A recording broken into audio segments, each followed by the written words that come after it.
This is WFYI News Now. It's June 13th, and I'm Abriana Herron. On today's show, a growing need for advanced manufacturing workers in Indiana. Indy's first Knozone Action Day of the year. And oil company BP has put its project to store its carbon emissions underground in Indiana on hold. Not knowing what that could or could not do to our ground, should there be a leak, there's just too many unknowns. Those stories are coming up, but first. Fishers announced last week that nearly 1,000 acres have been added to the city. The addition brings roughly 3,000 residents to Fishers, making it the fourth largest city in Indiana.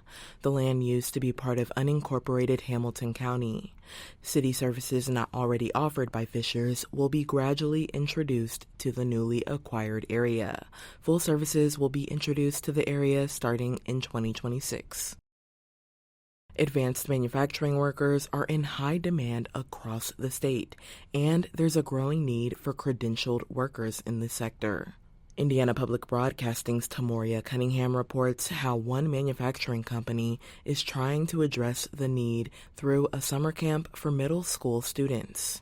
The goal of Major Tool & Machinery's two-day manufacturing camp was to show 7th to 9th graders different careers within manufacturing. Students were able to participate in various hands-on activities, such as using a welding simulator and participating in mock interviews. Director of Manufacturing Brandon Lee says there is currently a shortage of manufacturing workers in Indiana, and negative perceptions can play a part in that. Manufacturing doesn't just mean that you are going to go and do a repetitive task for 8 hours a day on a dead-end job.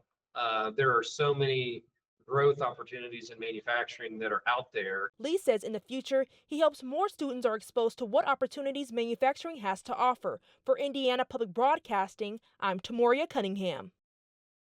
Indianapolis issued its first Knozone Action Day of the year. The Office of Sustainability warns hot temperatures, high ozone levels, and unhealthy air quality were in store for Marion County residents Thursday. The city issues Knozone Action Days to inform and protect residents when levels of certain pollutants rise above thresholds. Mo McReynolds, the director of the Sustainability Office, advises community members to drive less and conserve energy to help reduce ozone levels. So that folks can do everything they can to not only protect the air quality that they are breathing and the air that their community is breathing. Officials also encourage sensitive groups like people with asthma or COPD to stay indoors as much as possible. For more information on Knozone Action Days, visit knozone.com. And for our final story today, oil company BP has put its project to store its carbon emissions underground in Indiana on hold.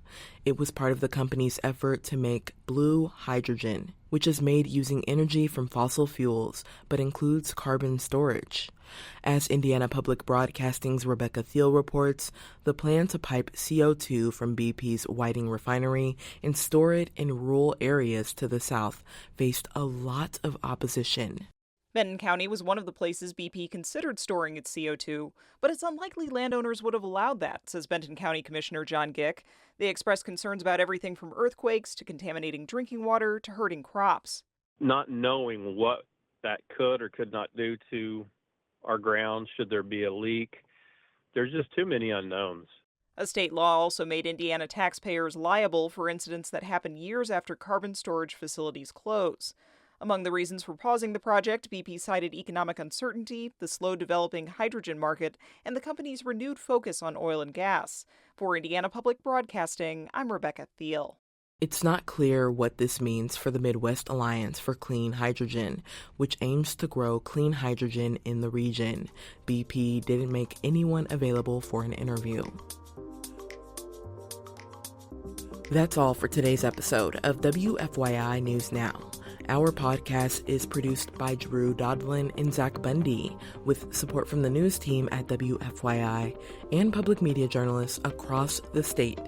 Our news director is Sarah Neal-Estes. Kendall Antron produced our music, and I'm your host, Abriana Herron. If you like today's episode, remember to subscribe and share, and follow WFYI on Instagram, TikTok, Facebook, and YouTube to check in on our newsroom throughout the day.